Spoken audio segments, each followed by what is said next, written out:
Olá pessoal, sejamos todos bem-vindos a mais um momento dos episódios diários em que estamos trabalhando uma obra muito boa, que é o livro Pão Nosso, uma psicografia do Espírito de Emmanuel pela psicografia de Chico Xavier.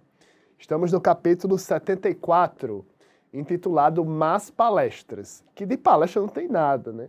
Até porque toda palestra começa de uma conversa, toda palestra começa da construção mental de um pensamento que vai aí desaguar num comportamento de uma posição ostensiva.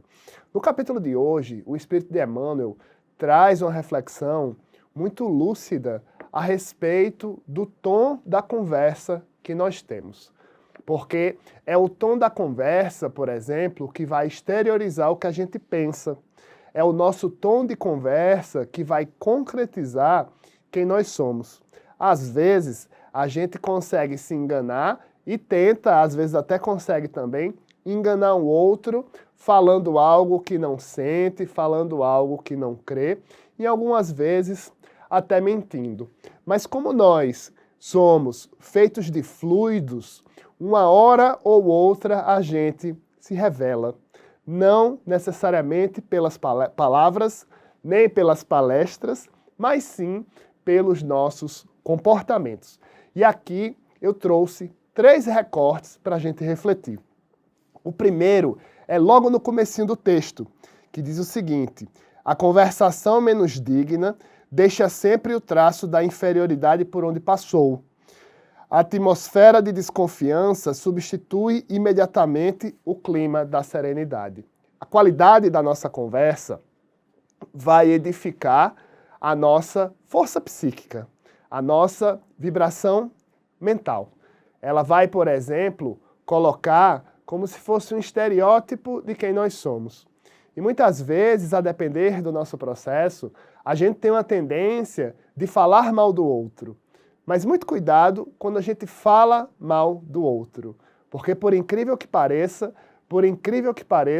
quando a gente reprova o outro, na verdade é um sentido inverso de uma aprovação de um pensamento ou de um sentimento que nós, porventura, não temos. Jesus, por exemplo, traz uma passagem no sentido de que a boca fala do que o coração está cheio. Freud, por exemplo, não sei, mas acredito que sim, suspeito, na verdade, que sim, bebendo desse pensamento de Jesus, vem descrever que quanto mais Pedro fala sobre Paulo, mais eu sei sobre Pedro do que sobre Paulo. As nossas palavras, elas literalmente verbalizam o que há dentro da gente. Até quando a gente quer tapear uma pessoa, por exemplo. Mas nada melhor do que o tempo para revelar quem nós somos. E dentro de um pensamento mais ampliado, dentro de um pensamento imortal, que é a proposta da doutrina espírita, uma hora ou outra a gente se revela. É o que a psicanálise, por exemplo, chama de ato falho, que de falho não tem absolutamente nada.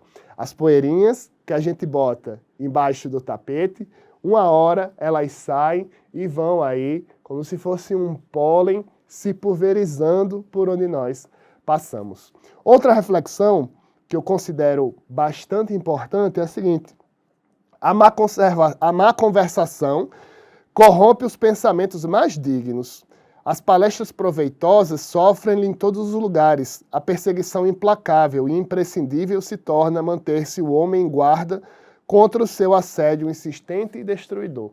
Quando alguém, por exemplo, ou nós temos uma má conversação, uma má palestra, no sentido aqui da socialização do nosso comportamento, e que a consciência depois desperte, cabe a gente se corrigir. Cabe a gente reajustar a rota com Jesus. E sobre isso, olha só o que Emmanuel escreve. Quando o coração se entregou a Jesus, é muito fácil controlar os assuntos e eliminar as palestras aviltantes. Examina sempre as sugestões verbais que te cercam no caminho diário. Trouxeram-te denúncias, más notícias, futilidades, relatórios malsãos da vida alheia? Observa como ages. E você? O que é que faz quando se depara com uma fofoca? O que é que faz quando se descobre posteriormente, realmente era eu que estava fofocando? De onde você fala?